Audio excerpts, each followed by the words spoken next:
Parte 1. El taller en Ramat Hasharon olía a aceite para armas y metal caliente. Era finales de 1967. El Yisrael Galili estaba frente a un fusil FN FAL desarmado, extendido sobre su mesa de trabajo como las piezas de una promesa rota. A su alrededor yacía la evidencia acumulada de un problema. Cargadores dañados, sistemas de gas obstruidos por la arena y reportes de comandantes en el terreno que describían equipos que no funcionaban cuando los elementos más los necesitaban. El conflicto de los 6 días había terminado meses antes con una victoria decisiva para Israel, pero el análisis del equipo contaba una historia distinta. Los efectivos habían abandonado sus fusiles de dotación a mitad de la movilización para usar los AK-47 soviéticos capturados. No por preferencia hacia el equipo del adversario, sino por una practicidad desesperada. Los AK funcionaban, los FAL no. Ese hecho simple y crudo estaba en el centro de cada discusión en la industria de defensa de Israel. Galili no partía de cero. Había pasado años trabajando con Israel Military Industries, estudiando el sistema Kalashnikov a través de su derivado finlandés, el Valmet M62. Los finlandeses habían tomado los principios básicos del AK y los habían perfeccionado para condiciones árticas. Ahora Israel necesitaba la transformación opuesta, un equipo que funcionara en el calor y la arena que convertían los instrumentos de precisión en costosos mazos. El problema del FAL era filosófico. Había sido diseñado para la actividad operativa europea, calendarios de mantenimiento disciplinados, entornos controlados y armeros capacitados. Era un fusil excelente para esas condiciones. Pero los elementos israelíes operaban en el desierto del Negev, donde la arena fina lo penetraba todo, donde las temperaturas superaban las especificaciones de diseño y donde la intensidad del combate no dejaba tiempo para la limpieza minuciosa que el FAL exigía. Galili tomó un portacerrojo de AK, pesado, robusto, con tolerancias tan amplias que la arena simplemente caía por los huecos en lugar de atascar el mecanismo. Era rudimentario comparado con la precisión mecanizada del FAL, pero funcionaba siempre. Esa confiabilidad no era accidental, fue diseñada basándose en un conjunto de suposiciones diferentes. El desafío era claro: crear un equipo con la confiabilidad del AK, pero recamarado para munición OTAN de 5.56 mm, lo suficientemente preciso para la doctrina israelí y capaz de aceptar modificaciones para distintos roles. Debía ser fabricable con la capacidad industrial existente en Israel, mantenible por reclutas, con entrenamiento mínimo y funcional en condiciones que rompían todo lo demás. Galili sabía que el tiempo corría. El mando de defensa quería respuestas, no experimentos. Querían un equipo que nunca más obligara a los elementos israelíes a confiar su integridad a equipo capturado. El peso de ese requerimiento se sentía en el taller como una presencia física. Comenzó con el cajón de mecanismos del Valmet como base, pero todo lo demás necesitaría un replanteamiento. El cambio de calibre por sí solo afectó a cada componente: la geometría del cargador, las dimensiones de la cara del cerrojo, la presión del sistema de gas y la tensión del resorte de recuperación. Cada decisión creaba nuevas restricciones y nuevos problemas por resolver. Esto no era innovación, era una resolución sistemática de problemas bajo la presión de fallas documentadas. Si historias como esta te ayudan a ver cómo la ingeniería moldeó silenciosamente la historia, cuéntanos en los comentarios qué te ha sorprendido hasta ahora y quédate con nosotros para el próximo capítulo. Parte 2. La formación de Yisrael. Galili no era la típica de un diseñador de armamento. Nacido en 1923, creció en el periodo previo al Estado, se unió a la Haganá y aprendió ingeniería de equipos por necesidad más que por educación formal. Para 1967 dirigía el equipo de desarrollo de fusiles en Israel Military Industries, una posición que ahora sentía menos como un logro profesional y más como una obligación inminente. Las especificaciones llegaron de las Fuerzas de Defensa de Israel como una lista de puntos no negociables. El fusil debía disparar munición 5.5645 mm OTAN para compatibilidad logística con proveedores occidentales. Debía funcionar en temperaturas de 20 grados a 150 grados. Debía seguir operando con arena, polvo y residuos en el mecanismo. Debía aceptar cargadores tanto propietarios como de tipo AK para flexibilidad en el terreno. Debía ser producible con componentes de acero estampado para permitir la fabricación masiva. Debía ser preciso hasta los 500 metros con miras de hierro. Cada requerimiento eliminaba opciones. El cartucho de 5.56 mm exigía una presión del sistema de gas diferente a la del AK, de 7.6239 mm. El rango de temperatura requería una metalurgia especial. El requisito de la arena implicaba tolerancias amplias y un desarmado de campo sencillo. La compatibilidad dual de cargadores complicaba la geometría del brocal. La construcción de acero estampado limitaba ciertos enfoques de diseño. El requisito de precisión exigía una calidad de cañón que las restricciones presupuestarias dificultaban. Galili trabajó con un equipo pequeño, pero las decisiones de diseño fundamentales recaían en él. Eligió mantener el sistema de pistón de gas de carrera larga del AK porque mantenía los gases de combustión fuera del cajón de mecanismos, reduciendo el calor y la suciedad. Sin embargo, modificó el diseño del pistón para el cartucho más ligero de 5.56 mm, ajustando el tamaño del puerto de gas y la masa del pistón para lograr un ciclo confiable sin sobreesforzar los componentes. El portacerrojo necesitó un rediseño completo. El cerrojo del AK funcionaba mediante rotación, con tetones de cierre que se acoplaban a la extensión del cañón. Galili mantuvo este sistema probado, pero modificó la cara del cerrojo para el culote más pequeño del 5.56 mm. Rediseñó el extractor para la geometría de la pestaña del cartucho OTAN y ajustó la trayectoria de la leva que controlaba los tiempos de rotación.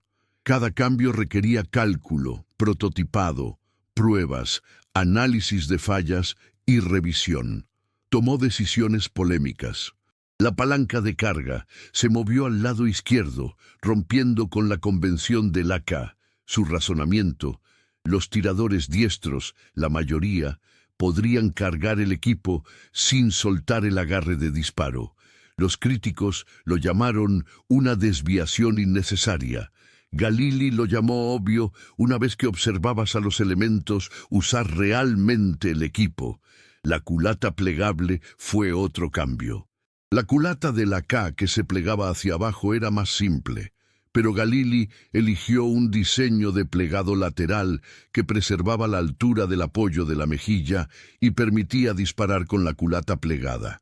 Esto añadió complejidad y costo, pero también una capacidad que los comandantes de campo habían solicitado específicamente tras operar en vehículos y espacios reducidos. Las elecciones de materiales reflejaban la realidad industrial de Israel. El cajón de mecanismos provenía de lámina de acero estampada, formada y soldada, más rápido y barato que el mecanizado y, de hecho, más resistente bajo impacto. El cañón estaba cromado para una vida útil extendida en el calor del desierto. Los acabados fueron inicialmente de acero y madera, y más tarde de plástico cuando los materiales mejoraron. Cada especificación de componente era una negociación entre el rendimiento ideal y la producción alcanzable.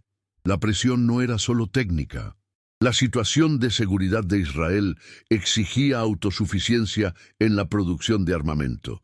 El Galil necesitaba tener éxito no solo como diseño, sino como un programa industrial nacional. El fracaso significaba seguir dependiendo de equipos importados que ya habían demostrado ser inadecuados. Todo el proyecto tenía un peso estratégico que iba más allá de su función mecánica. Galili trabajó durante 1968 y hasta 1969, construyendo prototipos, probando, rompiendo y rediseñando. Cada iteración refinaba el equilibrio entre confiabilidad y precisión, entre peso y durabilidad, entre simplicidad y capacidad. El objetivo no era la perfección, era la suficiencia, un equipo lo bastante bueno como para confiarle la vida, siempre, sin excepción. Parte 3. El mecanismo de funcionamiento del Galil es un estudio de fuerza controlada. Entender cómo opera requiere verlo como un sistema de potencias, materiales y tiempos, donde cada elemento está calculado para convertir energía química en movimiento mecánico y de vuelta a energía química, 60 veces por minuto si es necesario. Cuando el disparador libera el martillo, este golpea el percutor, que impacta el fulminante en la base del cartucho. El fulminante enciende el propulsor, generando gases que se expanden rápidamente, alcanzando presiones de alrededor de 50.000 psi en milisegundos. Estos gases empujan la bala hacia adelante a través del cañón, mientras simultáneamente empujan hacia atrás contra la cara del cerrojo. Este es el momento de máximo estrés para cada componente. El cañón está bloqueado al cerrojo mediante tetones rotativos. La bala ya ha salido y está a 400 metros de distancia antes de que el cerrojo comience siquiera a desbloquearse. Este retraso es crítico. Permite que la presión de la recámara caiga a niveles seguros antes de que el casquillo usado sea extraído. Si se abre demasiado pronto, el casquillo se desprende y atasca el equipo. Si se abre demasiado tarde, se sacrifica la cadencia de fuego y se añade estrés innecesario a los componentes. La sincronización ocurre a través del sistema de gas. Aproximadamente a la mitad del cañón, un pequeño puerto desvía una parte de los gases del propulsor hacia un tubo de gas. Estos gases golpean la parte frontal del pistón, impulsándolo hacia atrás. El pistón está unido al portacerrojo, por lo que esta fuerza empuja todo el conjunto hacia atrás. Mientras el portacerrojo se mueve, una muesca en su superficie interior actúa sobre un perno en el cerrojo, forzándolo a rotar y desbloquearse del cañón. Esto sucede en secuencia, no simultáneamente. Primero, el pistón se mueve, el portacerrojo se desplaza, el cerrojo rota y se desbloquea. Luego, el portacerrojo continúa hacia atrás, extrayendo el casquillo usado, comprimiendo el resorte de retorno y armando el martillo. Al final del recorrido, la energía almacenada en el resorte invierte la dirección del portacerrojo. El movimiento hacia adelante toma un nuevo cartucho del cargador, lo introduce en la recámara y la muesca rota el cerrojo de vuelta a la posición de bloqueo. El ciclo se completa cuando el cerrojo cierra y el martillo queda retenido, listo para la siguiente presión del disparador. Las decisiones de ingeniería específicas de Galili moldearon cada etapa de este ciclo. El diámetro del puerto de gas determina cuánto gas entra al sistema. Muy poco y el equipo no completará el ciclo, demasiado y aceleras el desgaste de las piezas. La masa del pistón afecta la fuerza de impacto y la sincronización. La tensión del resorte de retorno debe equilibrar la velocidad del ciclo contra la fuerza de cierre. La uña del extractor debe sujetar el borde del casquillo con suficiente firmeza para sacarlo, pero no tanta como para deformarlo. El mecanismo del disparador es más simple de lo que parece. La barra del disparador desconecta el fiador del martillo. En fuego automático, un fiador secundario atrapa el martillo mientras el cerrojo bloquea, y luego lo libera de inmediato. El equipo dispara tan rápido como puede completar el ciclo. En semiautomático, el desconector impide la liberación del martillo hasta que se suelta el disparador y se presiona de nuevo. Esta selectividad reside totalmente en la geometría mecánica, sin electrónica ni complejidad que pueda fallar en condiciones operativas. El sistema de cargadores requirió atención especial. Galili diseñó el brocal para aceptar tanto los cargadores propietarios del Galil de 35 y 50 cartuchos, como los cargadores estándar de AK de 30 cartuchos. Esta redundancia nació de la experiencia en conflicto. La munición y cargadores capturados podrían ser el único reabastecimiento disponible. La geometría del brocal debía adaptarse a las diferentes posiciones del retén del cargador, manteniendo una alimentación confiable desde cualquier fuente. ¿Crees que esta elección de diseño era inevitable o fue una apuesta arriesgada en ese momento? Comparte tu opinión en los comentarios y pasa esta historia a alguien que disfrute entender cómo funcionan realmente las cosas. Parte 4. Las pruebas comenzaron a finales de 1969 en campos militares por todo Israel, desde las llanuras costeras hasta el desierto del Negev y los altos del Golán. Cada entorno puso a prueba diferentes aspectos del diseño. El objetivo no era demostrar que el Galil funcionaba en condiciones ideales, sino encontrar dónde y cómo fallaría bajo las peores situaciones que los elementos encontrarían. La prueba de arena fue particularmente brutal. Los ingenieros llenaron el mecanismo con arena fina del desierto, la misma que había inutilizado los FAL, e intentaron disparar. Los primeros prototipos fallaron. La arena bloqueaba el recorrido del portacerrojo. Galili amplió las tolerancias e incrementó los espacios entre las piezas móviles.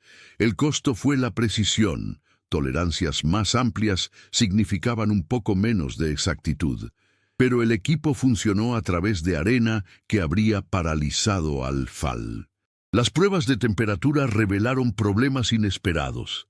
En calor extremo, los lubricantes se degradaban, aumentando la fricción. En frío, se espesaban, ralentizando la acción. Galili especificó aceites de grado militar con rangos de operación más amplios, pero también diseñó el equipo para funcionar con lubricación mínima. Las tolerancias amplias que ayudaron con la arena también ayudaron ante la falta de lubricante. Las piezas simplemente no estaban ajustadas con tal precisión como para atascarse sin una película de aceite perfecta. Las pruebas de resistencia llevaron a los equipos a disparar miles de cartuchos sin limpieza ni mantenimiento. Los cañones se calentaron más allá de las especificaciones. Los resortes se fatigaron. Los extractores se rompieron. Cada falla generó revisiones de diseño. Galili reforzó el extractor, mejoró el acero del cañón y ajustó las tensiones de los resortes. El objetivo era de 10.000 disparos antes de necesitar reemplazo de piezas, un estándar que el diseño final superó. El mecanismo de la culata plegable causó problemas persistentes. El sistema de bloqueo necesitaba ser lo suficientemente robusto para soportar las fuerzas de retroceso estando plegado, lo bastante simple para un despliegue rápido y tan seguro que no se desbloqueara al disparar. Múltiples iteraciones probaron diferentes geometrías de bloqueo y tensiones de resorte antes de encontrar el equilibrio entre seguridad y utilidad. Los ensayos de campo con unidades de las fuerzas de defensa proporcionaron la retroalimentación más valiosa. Los efectivos usaron los fusiles en condiciones reales de patrulla, los llevaron en vehículos, operaron en posiciones defensivas y les dieron mantenimiento en el terreno. Reportaron que la ubicación de la palanca de carga hacía la recarga incómoda al principio, pero más rápida una vez aprendida. Valoraron la culata plegable, pero querían un mejor apoyo para la mejilla. Notaron que el bípode era resistente pero pesado, una queja constante. Los elementos estaban usando los labios del cargador para abrir botellas, dañándolos y causando fallas de alimentación. Esto no era mala conducta, era una necesidad práctica. En el terreno, los elementos necesitaban abrir raciones, y rara vez tenían abrelatas o destapadores a la mano. Usar el cargador abastecido como herramienta parecía lógico para tropas agotadas que no cargaban implementos extra. La respuesta de Galili definió su filosofía de diseño. En lugar de emitir prohibiciones o esperar que los elementos cambiaran su comportamiento bajo estrés, lo resolvió mecánicamente. Añadió un destapador, una simple sección estampada integrada en la base de la mira delantera y el ensamblaje del bípode. No costó casi nada en materiales ni complejidad de fabricación. Pesaba unos pocos gramos. Evitó daños en los cargadores que habían causado fallas reales en los equipos. Los oficiales de suministros militares cuestionaron la adición. No estaba en las especificaciones. No tenía función operativa. Pero Galili entendió algo fundamental. Los equipos son usados por humanos, y los humanos son predeciblemente impredecibles. Diseñar para la perfección teórica, ignorando los patrones de uso real, era un fracaso de ingeniería disfrazado de cumplimiento de especificaciones. El destapador se quedó. Se convirtió en la característica más famosa del Galil, no por su importancia táctica, sino porque representaba una filosofía de diseño. Decía, este equipo está construido para elementos reales en condiciones reales, no para protocolos de prueba y comités de adquisiciones. Reconocía que la ingeniería sirve a los humanos, no a las abstracciones. Para 1972, tras 3 años de pruebas y revisiones, el Galil estaba listo para ser adoptado. No era perfecto, ningún equipo lo es, pero cumplía con cada requerimiento y superaba muchos. Lo más importante es que funcionaba cuando los elementos necesitaban que funcionara, sin importar las condiciones. Esa confiabilidad no fue producto de una inspiración genial, sino de pruebas metódicas, análisis honesto de fallas y refinamiento sistemático. Parte 5. El destapador lo revela todo sobre la filosofía de diseño del Galil cuando entiendes el problema que realmente resolvió. Superficialmente parece absurdo. Un fusil militar con un destapador integrado suena a broma o a un dato curioso de trivia. Pero al rastrear la lógica de ingeniería hacia atrás, encuentras una comprensión sofisticada de cómo fallan los sistemas complejos. Los efectivos israelíes en el terreno abrían botellas con sus cargadores abastecidos. Esto no era ocasional, era un comportamiento generalizado en diversas unidades. Los labios del cargador, diseñados para guiar con precisión los cartuchos hacia la recámara, estaban siendo usados como palancas. La deformación resultante era sutil, pero crítica.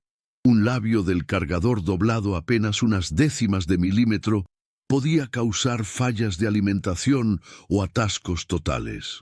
Una falla de alimentación en combate no es un inconveniente. Es un equipo que queda inútil en el momento exacto en que más se necesita. Los elementos estaban creando fallas potenciales para resolver una necesidad inmediata. No estaban siendo descuidados, estaban siendo racionales dentro de sus limitaciones. En condiciones de campo, con equipo limitado, usas lo que tienes. La respuesta tradicional de ingeniería sería reforzar los cargadores, añadir advertencias en los manuales de usuario o mejorar el entrenamiento. Galili eligió algo distinto. Aceptó que los elementos continuarían con ese comportamiento sin importar las órdenes o la educación. En lugar de luchar contra la naturaleza humana, diseñó para ella. El destapador requirió una modificación mínima en los componentes existentes. La base de la mira delantera ya necesitaba puntos de montaje para el bípode. Añadir un recorte estampado que funcionara como destapador no requirió piezas adicionales, casi no necesitó mecanizado extra y no tuvo una penalización de peso significativa. El costo de la modificación fue esencialmente cero. El beneficio fue prevenir toda una categoría de mal funcionamiento del equipo. Esta decisión refleja un principio de ingeniería profundo. Diseña para cómo se usan realmente los sistemas, no para cómo deberían usarse teóricamente. La brecha entre la especificación y la realidad es donde la mayoría de los sistemas fallan. El Galil tuvo éxito porque Galili diseñó para la realidad. La misma filosofía apareció en todo el equipo. El ajuste holgado de la cubierta antipolvo permitía que la arena cayera en lugar de acumularse y atascarse.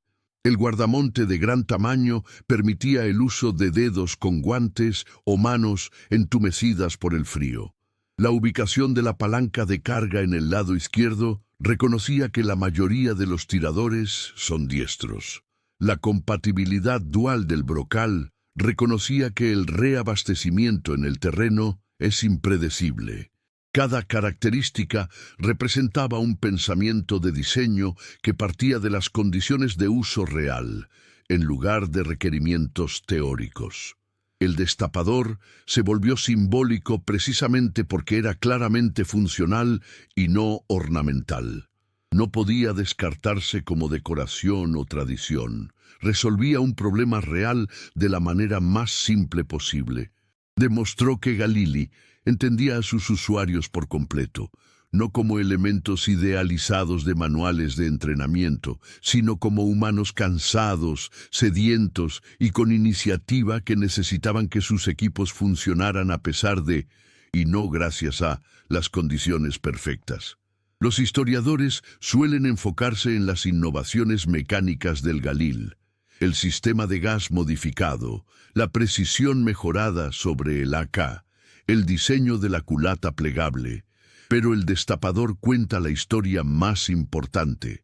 Dice que la buena ingeniería no se trata de sofisticación técnica, sino de entender el sistema completo, incluyendo a los humanos que interactúan con él. La verdadera curiosidad no es que el Galil tenga un destapador. Lo curioso es que la mayoría de los equipos no lo tengan, a pesar de que los efectivos han tenido la misma necesidad en cada ejército de la historia.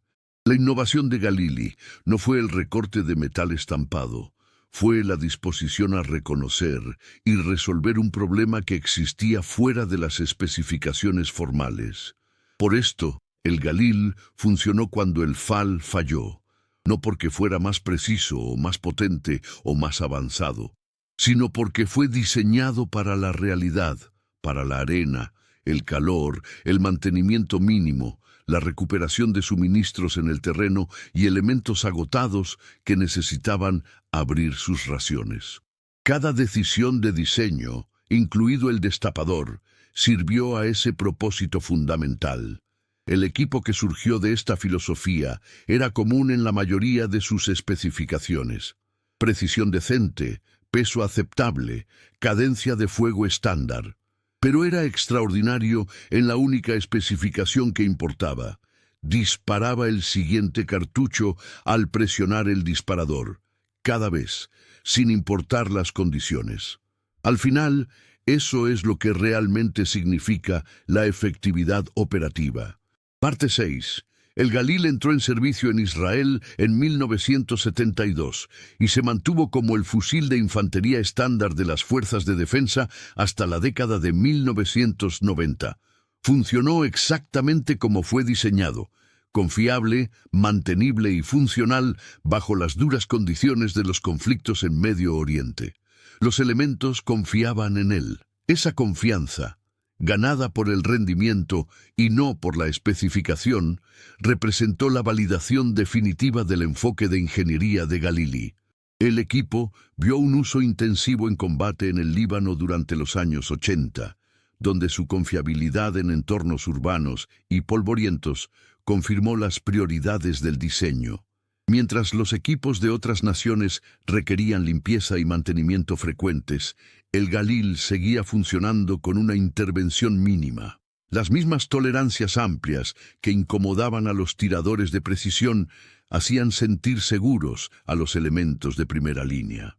En combate, la confianza en la confiabilidad de tu equipo vale más que agrupaciones 3 pulgadas más cerradas a 200 metros.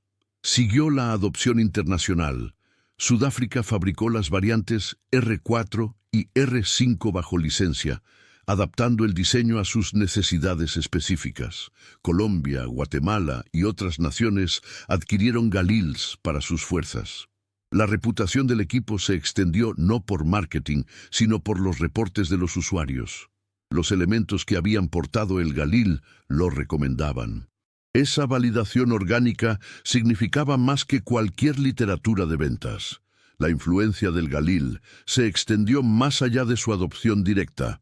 Su filosofía de diseño: priorizar la confiabilidad sobre el refinamiento, diseñar para el uso real sobre la perfección teórica y resolver problemas fuera de los requerimientos formales, afectó cómo otras naciones abordaron el desarrollo de equipo.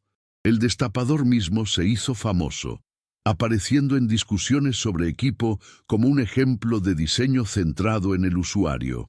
A finales de los 90, las fuerzas de defensa comenzaron la transición al Tabor, basado en el M16, un diseño más moderno con capacidades diferentes.